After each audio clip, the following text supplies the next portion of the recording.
Network.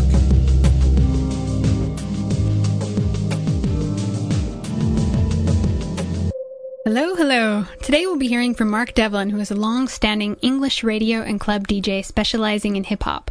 Although he's interested in all aspects of conspiracy, true nature of reality, and human consciousness, his area of special interest is in the methods by which the music industry is being systematically subverted by the control system. Earlier this year, he recorded a conversation with David Icke about what really goes on beneath the surface of the music biz. Hello, Mark. How are you today? Hey, Lana. Good to kick it to a fellow music head. Hey, so were you in London for the Olympics? No, I was avoiding the Olympics like the plague. So you didn't see any alien invasions? No, I was watching out for them, but I didn't see any. But we got the Paralympics to go, so who knows? That's right. Well, before we get into the ugly business of music, maybe you can tell us your background, such as when and how you became a radio and club DJ. Okay, well, I've always been a music fan, always loved music. Bought my first record when I was 5, which was nothing too corny. It was actually Queen's Bohemian Rhapsody, so it was a pretty cool song. And I spent all my sort of childhood years just listening to chart music, pop music, whatever was on the radio. And in my teenage years, I kind of refined my tastes and got into black music, basically, soul, funk, hip-hop, reggae, that sort of thing. And I sort of fine-tuned my listening and went down that route and decided that I really wanted to become a DJ and I wanted to play music for a living. So I got started in 1990, 22 years ago now, and in the intervening years I managed to get onto radio and became a club DJ, and I've been fortunate enough to play in over 40 countries. Wow. Most of them in Europe, actually, but a few further afield, like Australia and various places in Africa, New Zealand. Played in Sweden, but I've never actually played in Italy for some reason. Well, I'm a big fan of the UK trip hop, so maybe you were spinning some of that as well. If there's any Italian promoters listening, hit me up. And I've also been a music writer as well. I've written for various music magazines. The main one was Blues and Soul, which was a long-running UK black music publication. So, yeah, that's been my career, really, so far. So have you and your DJ friends noticed a big change in the audience these days versus, 10 years ago? Oh, absolutely. It's something I talk about all the time with other DJs and other sort of music heads of my generation, because it sort of takes somebody of my age and generation to have noticed a shift that's taken place, a sort of generational conditioning, if you like. And it's been the subject of a number of podcasts, which I've started to do. I put the first one out last year. And the first few that I did were music-based, but I've moved those into conversation-based more recently. And we are discussing things like how the music has changed, how lyrical content has changed, and other more sinister stuff, such as symbolism and imagery in videos, and how music is used for mind control purposes. So the subject goes very deep. That's right. It's not something that many people are comfortable with talking about. But it is the truth, and, sometimes the truth is inconvenient, but you've got to go there. That's right. And so that's what I do. Well, we're going to get into some of those topics, but first I just want to talk about the music industry. And do you think it's been controlled from the start? I mean, because we could take this all the way back to even classical music. Well, there is evidence to suggest that it's been controlled all along. But my particular area of interest is the music that I've played over the years, which broadly speaking is hip-hop and R&B, but mainly hip-hop. And what I've noticed is, as I said, I got started in 1990, and if you speak to any sort of bona fide hip-hop head, hip-hop purist, they'll tell you that the early 90s was considered something of a golden age for hip-hop. It's like the golden years. Obviously, hip-hop got started in the 1980s, but by the time the 90s had rolled around, everything was very creative and very innovative. You had a lot of great acts and groups that had very distinct identities. The lyrical content of tracks was very potent, very meaningful. It was addressing things like social issues, police brutality. There was a phase in hip-hop that started talking about the Nation of Islam and the 5%ers, which was a sort of faction of Islam that a lot of the hip-hop community got into. It was just interesting stuff, It was a fascinating period. And so things kind of trotted along until about 1997. And I've pinpointed 1997 as a year where there was a noticeable change in what was happening with hip-hop music in terms of lyrics, in terms of the imagery of the artists. And interestingly, I was recording a podcast last month with a fellow UK DJ and also an MC. And independently of what I'd said, they came up with the suggestion that 1997 is when things started to go pear-shaped. Interesting. So there seems to be some validity to that year. And 97 was a pretty dark year generally in the UK because we had Blair coming to power, which is never a good thing. And 97 was also the year that Princess Diana was assassinated. And in hip-hop, it was the year that the notorious B.I.G. was assassinated, alternatively known as Biggie Smalls, a very high-profile rap artist. And a lot of people kind of pinpoint the murder of Biggie as marking a definite downward spiral in what was happening to the music. And so from 97 onwards, the lyrical content of mainstream hip-hop was almost exclusively about materialism, consumerism, brands, champagne, bling, gold chains, getting partying laid in the club, guns, gold rims. And you might think that's just part of the natural cycle of music, you know, it changes over time and it's just a trend. But we're now in 2012, 15 years on, and nothing's really changed. So 15 years is quite a long trend. Oh, yeah. And so that kind of signaled to me that something was changing. Although at the time I didn't really pay too much attention to it because I wasn't into any of this so-called conspiracy stuff back then. And I just kind of went with the flow, as most of us did. Hey, I just want to say also the 90s, we had the grunge era. I was up in Seattle then, which was awesome. That's some of my favorite music, alternative-wise.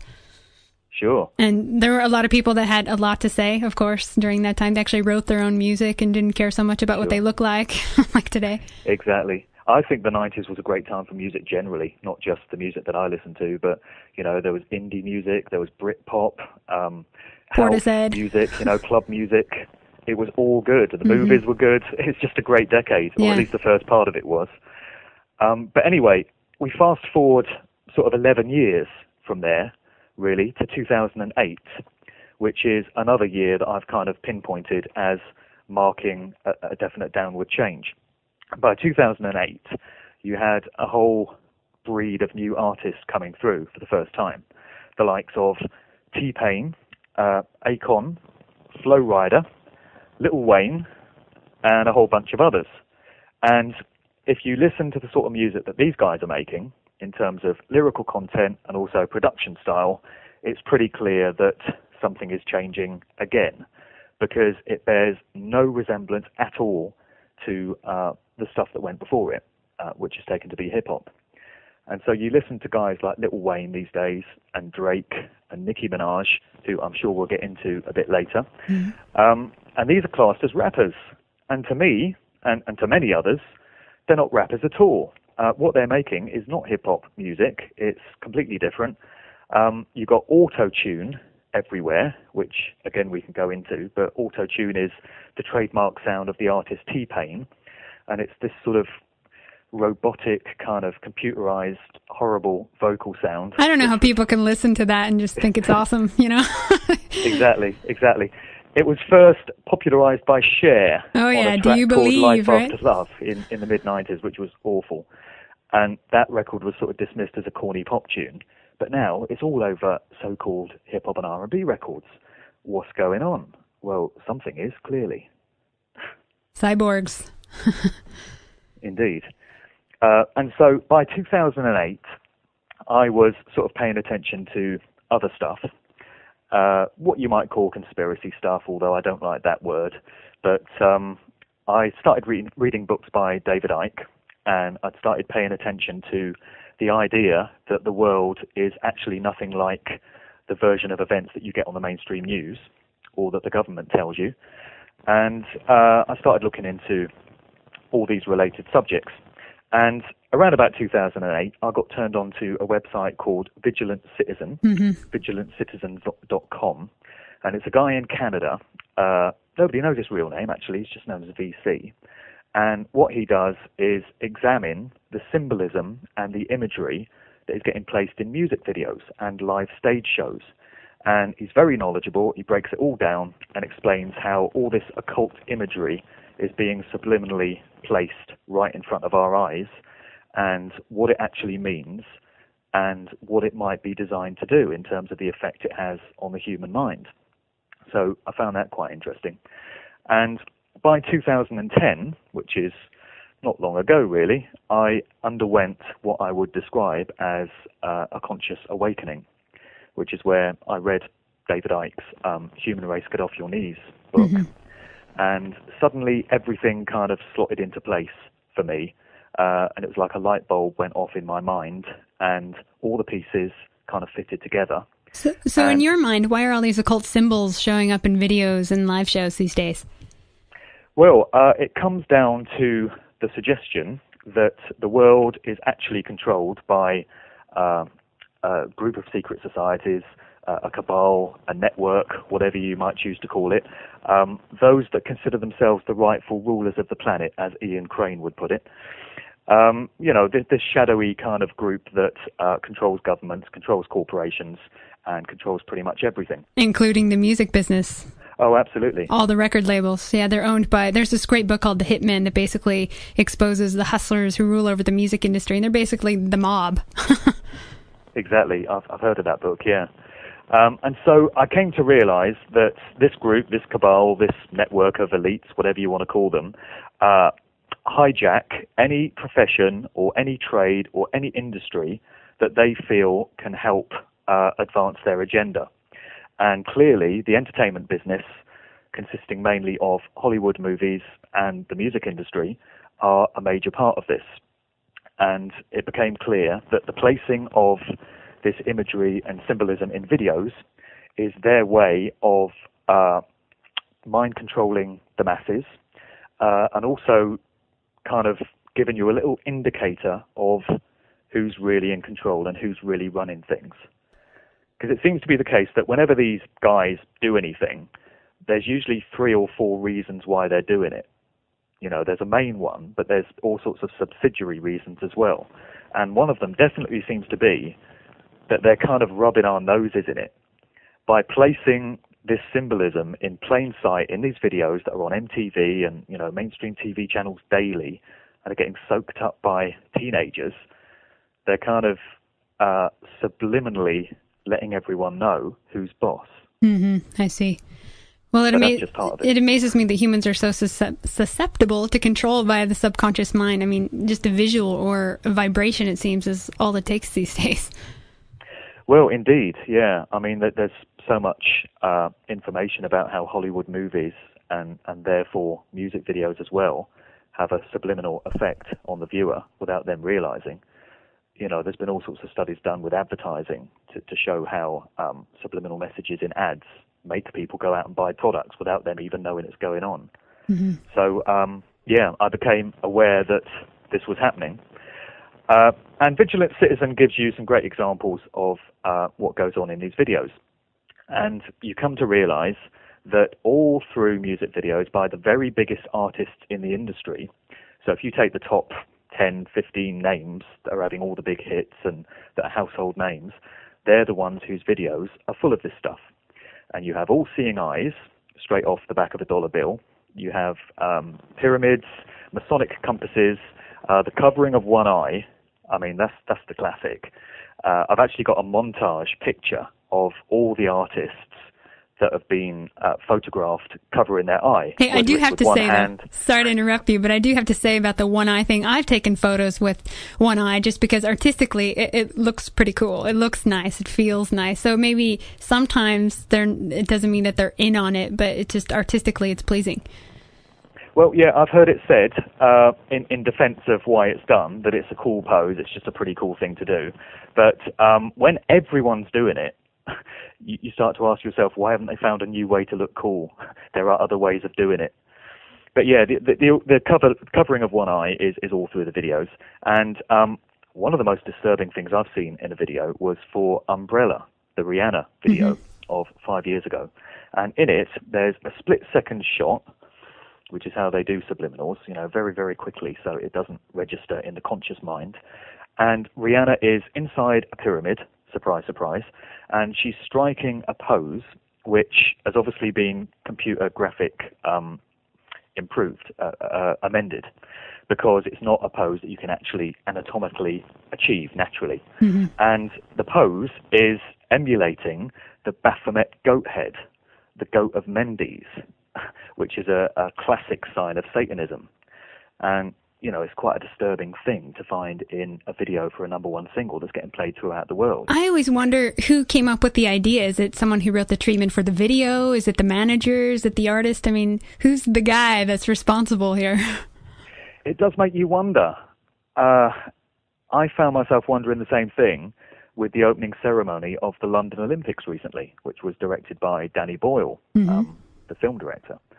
And I found myself wondering, does Danny know what he's doing? Is he complicit in this? Or have they just said, right, Danny, here are some scenes we want in this ceremony. It's up to you how you present them, but these have got to be in there. Yeah. It does make you wonder. The central command speaks.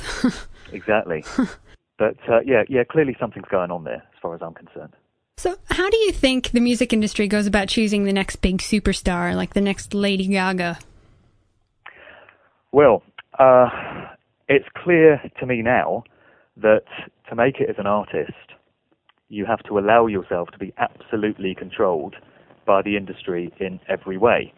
And I think it's happening more so now than used to be the case. I think artists used to be able to express themselves artistically far more so than they can now.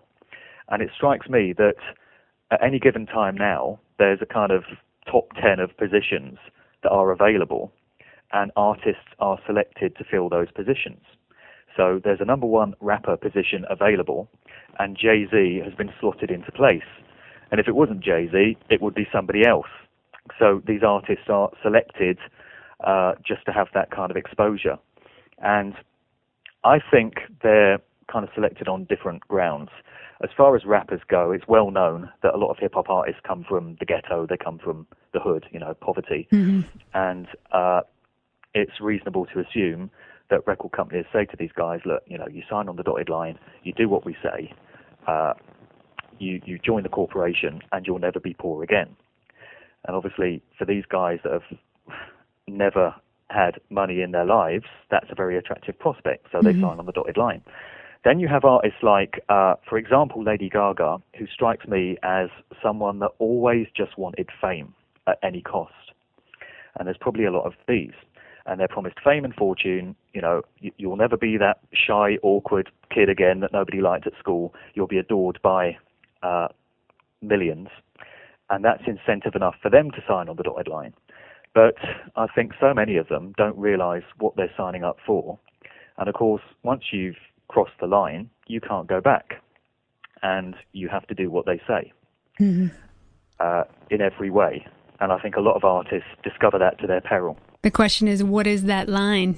How are these mind control techniques implemented and used on them? Well, exactly. And this leads on to the question of mind-controlled artists, because it's my view that music is used to mind control the public. Oh, yeah. But of course, you also have the artists themselves who are mind-controlled, and this is where we get into the very ugly area of MK Ultra, monarch programming, mind control, which I'm sure a lot of your listeners will be aware of. Yes.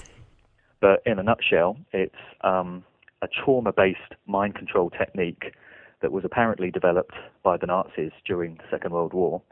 And when the war finished, a lot of these scientists were covertly brought into the US and started working for various factions of the government, including the CIA, in seeing how MK Ultra mind control could be used for various things, such as to program Manchurian candidate-style assassins. And there's a suggestion with that recent movie theater shooting in Colorado that might be what was going on. And then when it comes to the entertainment industry, there's evidence that a lot of Hollywood actors have undergone this, and there's absolute evidence that certain music artists have undergone it.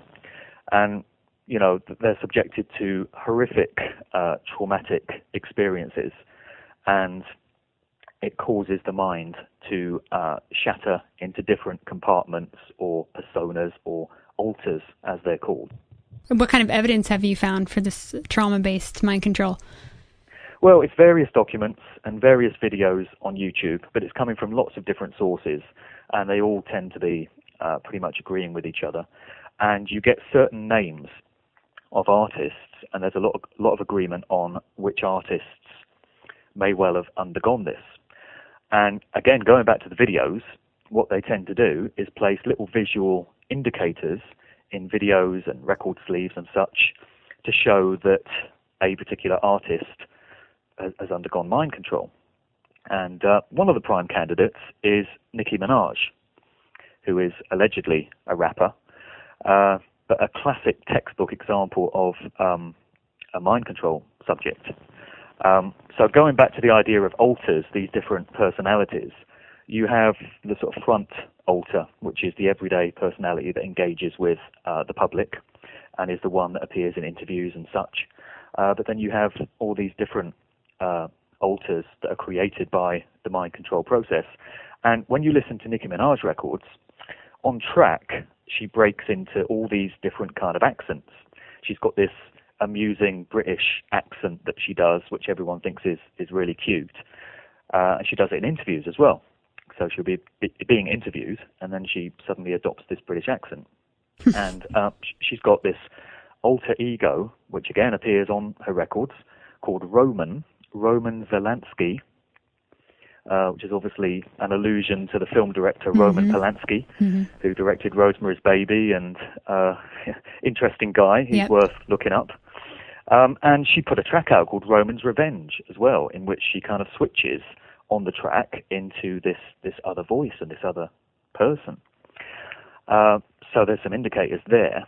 And then you've got Lady Gaga, who, well, it's all in the name, really. Lady Gaga often appears in male, as a male persona, wearing a suit and sort of dressed up as a male, as an alternative personality. And there's been a trend in hip-hop and R&B in recent years for artists to have alter egos. And I'm not suggesting that all these artists are subject of mind control, but it ties into this idea of artists having alters. So Beyonce put out a record a few years ago called I Am Sasha Fierce. And Sasha Fierce is this alternative personality that she takes on when she gets on stage. And in interviews, she said, I feel like somebody else when I'm on stage. I don't feel like I'm myself. And then you've got the likes of Eminem, has always been known as Slim Shady, and Jay-Z's got multiple pseudonyms, and a lot of them do. And then going back to these visual indicators of mind control, there are various things which, when you see them in videos or on sleeves or in artwork, are, again, an allusion to MKUltra mind control. One of them is the butterfly, named after the monarch butterfly, which is part of the same process. You see butterflies everywhere, on record sleeves. Mariah Carey put out a record called Butterfly a few years ago. You see them all over videos. You see dolls. Whenever you see dolls around, particularly with mutilated limbs, that's always a good indicator of mind control. And interestingly, Nicki Minaj's pseudonym is Barbie. She's known as Barbie Doll. And her female fans, are known as Barbs. So, she's shouting out all my Barbs. And, of course, the male fans are called Kens. So they're not even trying to hide that one. And then pink hair is another one. Nicki Minaj has always got pink hair. Katy Perry is often seen with pink hair. And the Mickey Mouse ears are the other one. Have a look at how many artists in promo pictures and videos have Mickey Mouse ears. Mickey Mouse Club. Yeah, the Mickey Mouse Club, exactly, which was the breeding ground for Britney Spears, Justin Timberlake, and Christina Aguilera, all famous attendees of the Mickey Mouse Club, which of course ties into the Disney Corporation. That's right. Again, there's lots to read and find out about Disney. Disney is not all it seems. But these Mickey Mouse ears are everywhere. And again, people might say, oh, it's a way of looking cool. It's a way of looking distinctive. Well, why has everyone got friggin' Mickey Mouse ears then? You know, there are other ways to do it. So they all seem to be indicators of mind control in the industry. And you never used to see these things in videos. Mm-hmm. But when you know what you're looking for, and when you start to pay attention, you see them everywhere. And you realize that over the past few years, the agenda has been stepped up big time. I've also heard you mention the ritual sacrifice of hip-hop artists. Can you talk about that? Yeah, well, this is a subject area which a lot of people may kind of agree with everything I've discussed so far. But when you bring the idea of the music industry ritually sacrificing its artists into the picture, it's too much for a lot of people.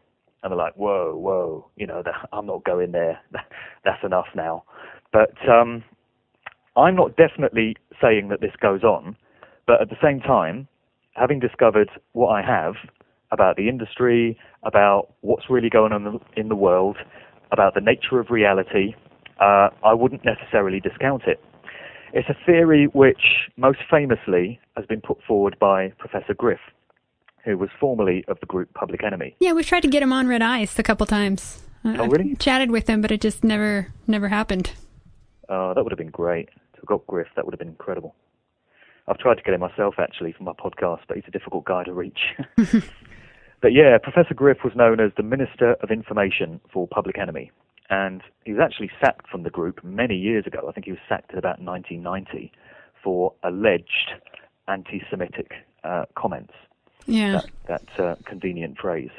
So he kind of went his own way. And he's always been an outspoken figure.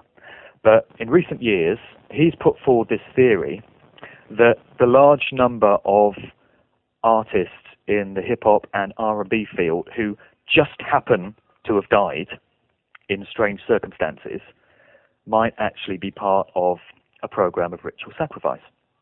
And when you look into the elites, if you want to call them that, you know, the cabal, and what they've been involved with through the ages, sacrifice is definitely on the agenda. And unfortunately, human sacrifice didn't end many hundreds or thousands of years ago. It still goes on now in various forms. War is one, false flag terror events are another.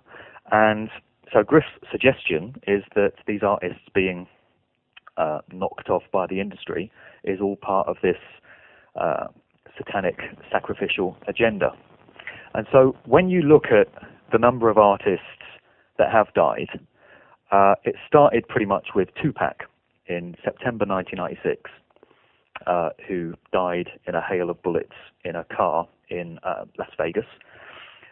6 months later, March 1997, Notorious B.I.G., Biggie Smalls, died in almost exactly the same circumstances.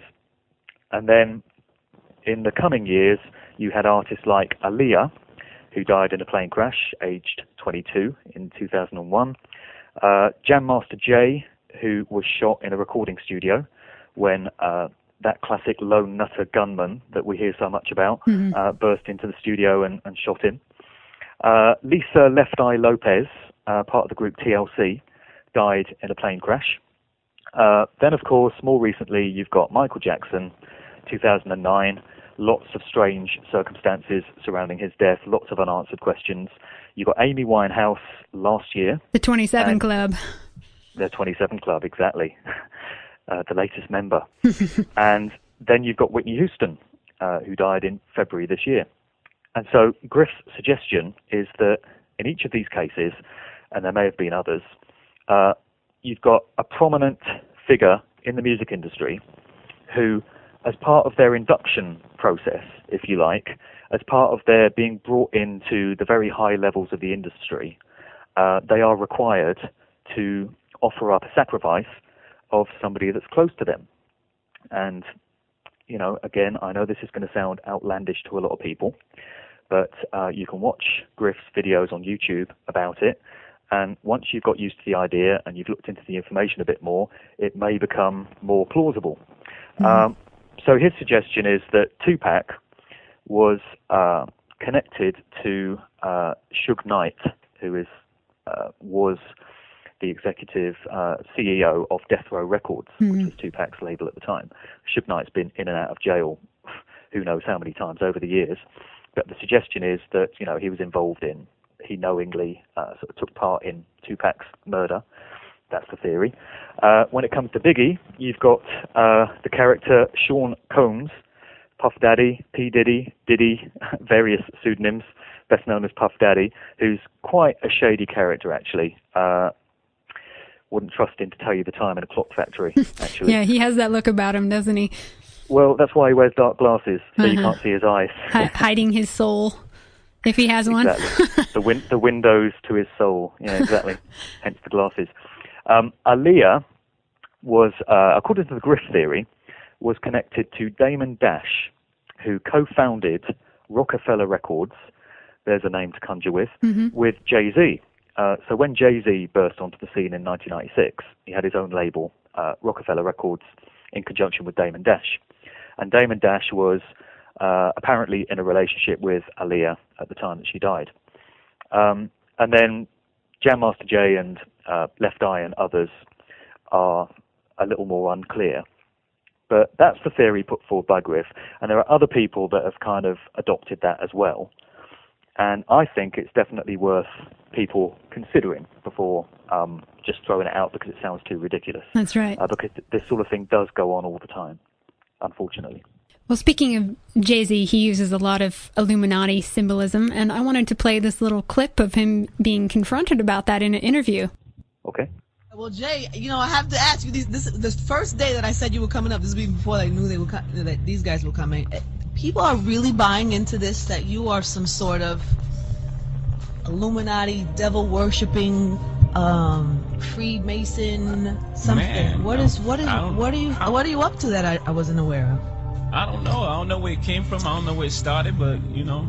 Well, there's all these images in videos that people are saying are deliberate. My question to you is, are you messing with people and doing this on purpose? No, not me. No, never done that before. Why would I do that? That's retarded. To be honest with you, I really think it's really silly. You know, for the record, you know, I of course believe in God, but I believe in one God. You know, if people must know my religious beliefs, I believe in one God. I don't believe in religion. I don't believe in Christians or Muslims. I think all that separates people. I think it's one God. I think it's all the same God, and I don't believe in hell. But as far as God, of course I believe in God. And am I part of some type of sect or cult? That sounds stupid to me. It's like ignorant to even say. And I guess that'll be the last time I address that. But you know, it's really. Aren't there little secret to societies? Yeah, right here. There's the Mob Squad. Rock Nation is the gang. I mean, but as far as, you know, I can't even get in a golf club in Palm Springs. I'm from Marcy Projects. Imagine, they just think about that. Like, they wouldn't let you in the club, you saying? Of course not. How? People that control the world, and you know. Do you believe that those sort of organizations exist? I think there's friends. I think there's cliques of friends who control things. I don't know if it's a devil worshiping sect. I think that's a little Tom Hanks. Right. But I believe there's cliques of people that control the world. Like, if you know, Jesus, my man, I got Atlanta. I go down to Atlanta. I got that thing. You know, on you come down Brooklyn. You got that thing. I go down to Virginia. But you know, that's just natural process. You know, I'm sure Obama has his people that, you know, everything is good. That he rocks with. Yeah, but you know, as far as, you know, how far people are taking it, and you know, I guess it's kind of surprising. I guess, you know, I guess I'm an entertainer. As long as people entertain, it's fine. But you know, that's not my thing. Okay, so you don't intentionally do this to just put people in a frenzy. I'm an entertainer at the end of the day, but you know. So the next video. Push your buttons. Maybe I push your buttons, but you know. But that's all it is. Yeah.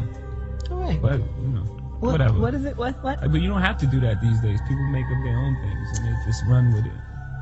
Yes, but you antagonizing it takes it to a whole other level. No, that's just the comic in me.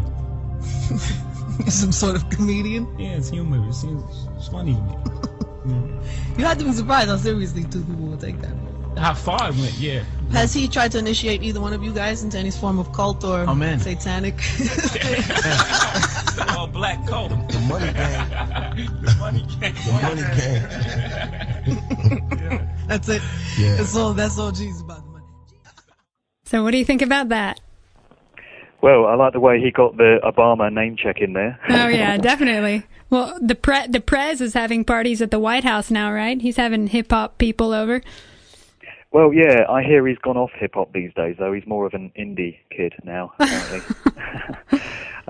Yeah, I've heard that clip before, and I think it's interesting that sort of question comes up in interviews now, because it never used to. Well, it's because of angels and demons, right? That's people's reference to the Illuminati now. Well, that's right. You know, the Dan Brown book has a lot to answer for in terms of colouring people's perceptions of what the Illuminati is, I think, which is not the way it's presented in that book. But I just think it's interesting that question has to come up in interviews, and they feel the need to ask it. And it obviously shows that so many people now are getting little whisperings of, oh, Jay-Z's Illuminati, and if they don't know what Illuminati is, it's going to make them curious as to what this whole thing's all about. Mm-hmm. And of course, the thing to point out is that none of these artists are in the Illuminati, if you want to call it that. The Illuminati wouldn't have them in their top ranks. You know, they're basically stooges, puppets, foot soldiers for the Illuminati, if you want to call it that. You know, this control system uses various different professions and various different people to advance its agenda, and these artists are just an aspect of that. And as for Jay saying, you know, denying that he's a part of the whole thing, well, of course he would. You know, what's he going to say? I'm in on it. Yes, I'm a mind-controlled servant. Yeah. I'll put my hands up. Okay, you got me. How long is he going to last then if he comes out and admits it? I've heard Kanye West confronted in an interview, and he said, I don't even know what the Illuminati is. So that's his answer. Well, I have to say, though, Jay-Z, his manager should have prepped him better on how to respond to that question, because it was pretty weak the way he responded it. You know. Yeah, I guess he just thought that saying he didn't know what it was enough. I've heard Jessie J, the British artist, questioned about it, and she's just said, "Oh, I don't have time for that. You know, I'm young, I'm having fun. I don't have time for secret societies." But you know, what are they going to say? Of course, they're going to deny it. And I think Illuminati has become a bit of a buzzword actually in music. Oh, definitely. You're hearing a lot of references to it in tracks now. Particularly in hip-hop tracks. There's a current one by Rick Ross where the lyric goes, he's making money, he must be Illuminati. And so the phrase is definitely entering the public consciousness. Yeah. And it's almost as if the controllers have realized that people are sort of paying attention to this idea that their artists might be controlled in a major way. And so they're doing a bit of damage limitation by trying to write it off as something quite harmless. That's my impression. So what do you know about music production? Do you think specific frequencies or special effects are intentionally being used? Well, yeah, I don't know a lot about the production process from experience, but it's something I have looked into. And a document that I've got here, which is of great interest, concerns the frequency at which popular music, pretty much all music now, is recorded, the standard tuning pitch. And it's 440 hertz, apparently. The document that I just printed off earlier refers to 432 hertz being the cosmic key of the universe. The human body is encoded to receive music to 432 hertz because this is the resonant vibration with the universe and human cells. And it goes on to say that the 440 frequency was reportedly imposed by the Nazi Joseph Goebbels in 1939, when it was noticed that a sharper pitch between 440 and 450 hertz gave rise to soldiers in war in a kind of instability and aggression useful for military purposes. And we're told that ever since then, the standard tuning pitch for pretty much all recorded music has been 440, which goes against this sort of natural harmonic vibration that resonates with the human mind.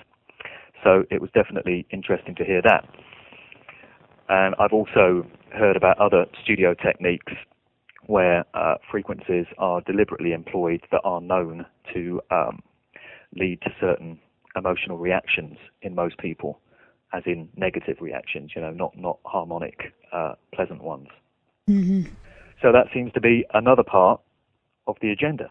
And then you also have lyrics with their dumbing down messages, getting you obsessed with materialism and your body, basically. Well, indeed. I mean, to listen to the average, I don't even call them R&B and hip-hop records anymore because they're just corny pop records, garbage. Yeah. But, they're passed off as that. And to listen to the average record now by Rihanna or Lady Gaga or T-Pain or Flo Rida or, sorry to say, Kanye West now, and Lil Wayne and Nicki Minaj and Drake and so many others, your worldview, if you take these lyrics on board, is that life consists of buying brands, being materialistic, spending money, going partying in the club, staying out all night, getting drunk, getting high, having promiscuous, unprotected sex, and not much else. Actually, because those are the only subjects that I hear cropping up in the records that are in bars, clubs, daytime radio, shops, barbers, you can't salons. get away from it. That's all you hear. Even eating out in like a place that I would think would be like an old folks diner, I've heard top 40 bad hip hop. I'm like, this is just wrong. I'm seeing people that are like my grandma's age and they're listening to this music. Exactly.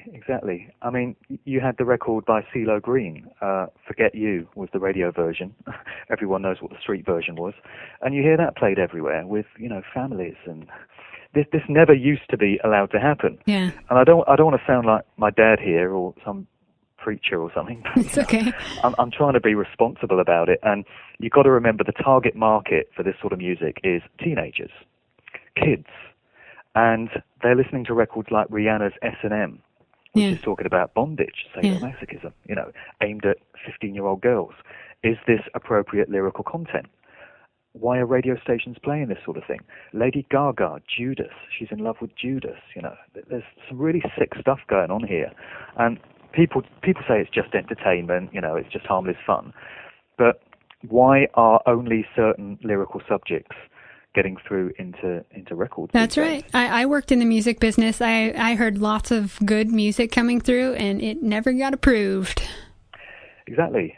It just doesn't get on the radio. Music that makes you think or feel, or it's too political or spiritual, they're like, There you go. Actually, something very interesting was when Whitney Houston died in February of this year, there were a whole bunch of DJ tribute mixes, which always happens whenever an artist dies. There were 500 Michael Jackson mixes out overnight.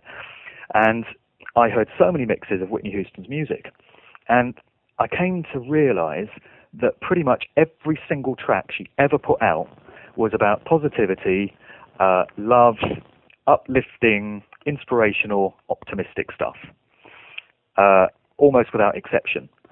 And a lot of Michael Jackson's music was along those lines as well. Particularly in his latter years. And it does seem to be that the industry doesn't like artists that talk about positive, empowering, uplifting stuff. Mm-hmm. They only like you if you talk about materialism and all the rest of it. We have to get into auto-tune, really, again. Auto-tune is this horrible process where a singer's voice is plugged through a load of software and it comes out sounding like a robot. And, of course, everything has a cover story. And the cover story for auto-tune is it helps singers hit the desired notes. So if they're not the best singer in the world, the program realizes what note they're trying to hit, and it pitches the voice up or down to meet that note.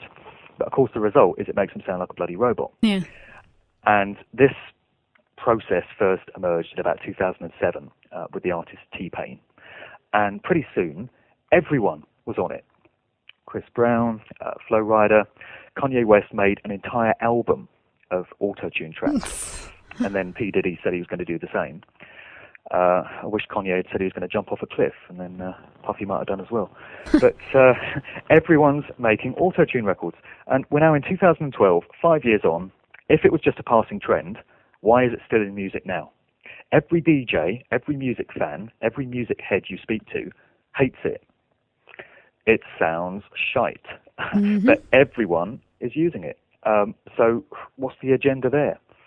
My view on it is that it links in with the automation of society generally, and this reverence for computers and machinery and electronic ways of doing things. You used to be able to call your bank and speak to a human being. Now, of course, you have to go through a robot system and wait for about an hour and a half before you can get through to a human. Then you've got speed cameras everywhere. You've got everything done online, everything done by internet. You go into the supermarket, you have to scan your own groceries now. And so I think auto-tune has been designed to fit in alongside all these other methods of electronic ways of doing things as part of a sort of dehumanization process. And I think it works in conjunction with these soulless, vacuous, spirit-crushing lyrics Yeah, it that makes we sense. hear. And it's like you said, it's stripping away any kind of essence of soul or humanity and just making everything machine-based and That's right. computerized. And you listen to these records, and they just sound utterly artificial, electronic, digital, soulless. Just not human in any way. That's my view on what auto-tune is being used for. How else to explain why it's been around for so long? The future music for the monoculture world, huh? Yeah, well, it's not a good thing, really. But I think it's important to keep a positive view of things, to be honest, because how much worse can things get in music? Well, that's what I was going to ask. Well, yeah, I think things are probably going to get worse before they get better. But I think it's very important to emphasize the positive in all things, really, because if all we're going to do is say the world is messed up, the music game isn't what it was, it's been hijacked, and it will never be the same again, how are we going to make anything better? So what I started doing last year was a series of podcasts focusing on artists who are addressing all these kind of issues concerning not just the conspiracy, if you want to call it that, but nature of reality, consciousness, truth issues. And there are still a lot of artists out there making meaningful, very powerful music. Of course, right. You don't hear them on the radio, and you don't hear them in clubs. But why would we want to be on their radio stations? Why do we want their stores? People have to stop thinking about that in terms of like, I want the record deal, Well, exactly. And there's a whole bunch of artists that are doing some great work out there. So I started a series of podcasts last year showcasing these artists and these tracks. And they've gone down very well on SoundCloud. And clearly there's an appetite for this stuff as a sort of antidote to all the spirit-crushing garbage that you hear on mainstream radio. Yep. And it is encouraging to know that there's a lot of artists that are very switched on and that know what's happening and are paying attention to it and want to communicate it to people. And I would like to think that in time, even the dumbed-down masses are going to get so sick of all this clone garbage that they hear all the time and are going to want something a bit different. And I like to think that might provide an opportunity for some of this more meaningful stuff to get through. That's true. After you eat too much junk food, eventually you're going to want a steak. Unless you've morphed into some other kind of weird hybrid zombie and you keep eating the Skittles and the Snickers, Yeah. But there's encouragement to be drawn from the fact that there are artists making great music, and that's what I'm trying to put out there now, because it's quite difficult for me, actually. I've discovered all this stuff. I now speak about it, and I can imagine I'm not particularly popular with certain record companies and certain, corporations, but I still have to work in the industry because I'm a music guy. I love music. I made the decision many years ago to play it and write about it and be a DJ, and I want to continue doing that. But obviously I don't want to peddle all this horrible garbage. There's enough others doing that. And so I try and steer clear of that and play what I consider to be good music. But yeah, it's a difficult balancing act to achieve, trying to alert people to what I believe is going on while continuing to work in the industry. Well, it's good to do it, and maybe you can talk about it a little bit at the radio station when you're working, huh? I'm sure you get some good reactions there. Yeah, I dropped the odd little veiled comment in just to see what the reaction is. About as far as I can get away with. So just the last question here for you. How do you see pop culture 20 years from now? Well, that's a good one. It kind of ties in with the other level to what we're talking about, I guess. you hear a lot of commentators, researchers, authors, speakers that focus on conspiracy theory stuff, for want of a better phrase. Very much the stuff that's happening in this 3D, 5 sense, apparently physical world reality. And then you get a lot of speakers who you've had on your programs, of course, who talk about consciousness, true nature of reality, and all of that. And I think it's quite rare that you get people that join all the dots and bring these two seemingly disparate, broad subjects together and show the connection between them. And it's something that I definitely can see. All this stuff that's going on in the real world connects into consciousness and what reality really is, and who we really are, our true form, which is spirit form, not physical form. And we hear so much about this shift in human consciousness that's due towards the end of this year. And from all the evidence that I've seen and heard, I very much go along with that. And I very much believe that something along those lines is due. And I would like to think that more and more people are going to tap into those vibrations and are going to start to see themselves and the world in a radically different way to how they have previously. And I would like to think that, given 20 years, that's going to have an effect on the way people are expressing themselves in music and the sort of music that people want to listen to. Mm-hmm. And it would be nice to think that, the demands placed on music makers in a few years' time are going to be to make meaningful music that talks about what's going on, which is hopefully very different to what's happening this year. I mean, there's plenty of musicians out there right now that can just start creating the real music, emanate a new kind of vibration, a new kind of flow, because that can scorch, the hell from the planet and wake people up from mind control. It can be something that you just kind of put out into the ether, as long as you're playing your guitar and kind of putting out that vibration out there. I think that it can help usher in this new kind of spirit. It doesn't matter if people hear it. The fact is, if you're playing it and you're putting out that kind of energy, that's what matters right now. Absolutely. Music in its organic form can have an amazing effect on people and the atmosphere and, the vibrational frequencies. It's all this artificial electronic stuff that is doing no good. But, there's so many examples from cultures throughout the world and throughout the ages having used music for therapeutic and very positive and healing kind of means. And I believe that we will get back to that. I'm not sure how long it's going to take. And as I said, sadly, it looks as if things have to get worse before they get better. But again, you've got the idea of this new vibrational shift coming in and human consciousness tapping into it, humans in their masses kind of being a part of all of that. And who knows what kind of effect that's going to have on how situations are allowed to manifest. That's right. You've got the control system looking to impose their agenda and take it ever further. And, so many of your other guests can talk about the different facets of that. But, that agenda can only be allowed to physically manifest given certain vibrational frequencies, certain situations. Exactly. And if they're not there, then their plans are not going to work out and something else is going to happen instead. So everyone out there, don't buy these records for your children. Well, there you go. That's it. I mean, they're not good.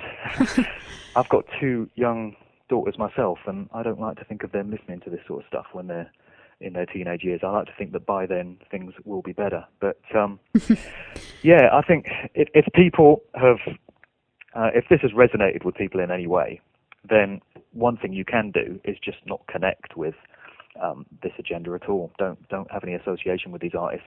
Don't listen to their records. Don't watch the videos.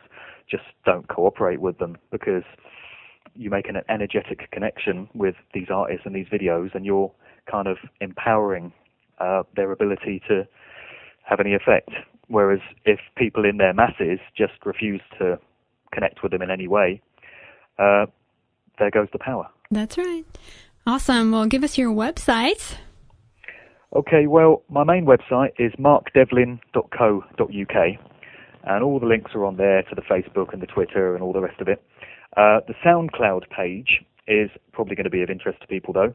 That's where I host all my podcasts, and there are, I think, 4 volumes so far of just music, which is where I'm introducing music by switched-on visionary artists who are making some great statements with some amazingly powerful music. And I've recently stepped that up to having chats with relevant people. So I've got one on there with David Icke, who knows a lot about the music industry, actually, very well informed. I've got a former presenter from BBC One Extra, which is the sister station to Radio 1 here in the UK, by the name of Nisha. I've got M1 of the group Dead Prez, hip-hop group.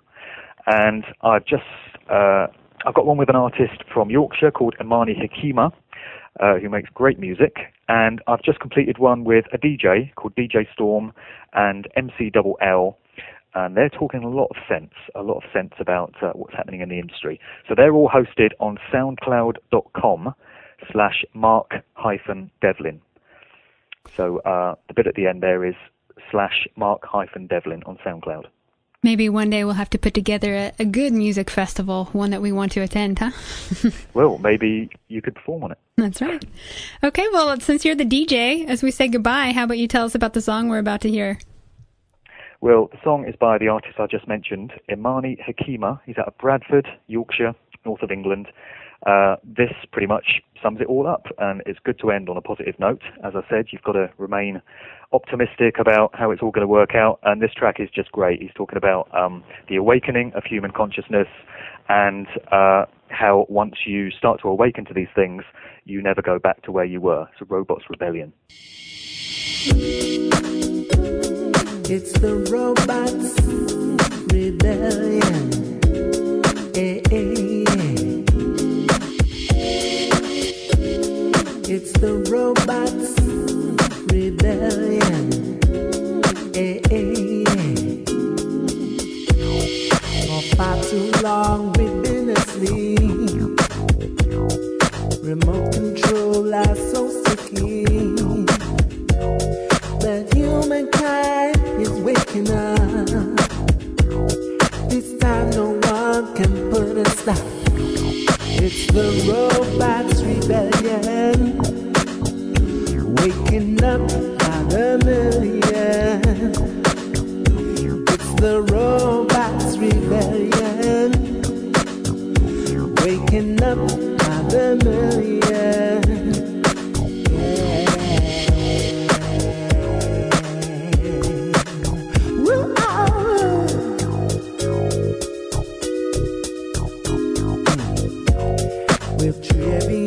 They dumb you down. This weapon hardly makes a sound, and that's the way they get your mind. Unless you recognize the sign of the robot's rebellion, waking up by the million. It's the robot's rebellion. Waking up, shaking up, waking up by the million.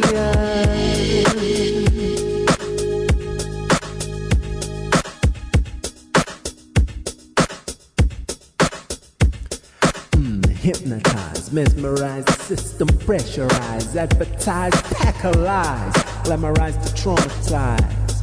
Will you realize? For far too long under a spell, looking for heaven, catching hell. Take back your life and set it free. A robot's not the thing to be. It's the robot's rebellion, waking up by the million. It's the robot's rebellion, waking up, shaking up, waking up by the million. This time no one will put a stop. Yeah. 1,000 beds are gonna drop. Yeah. This time no one will put a stop, put a stop.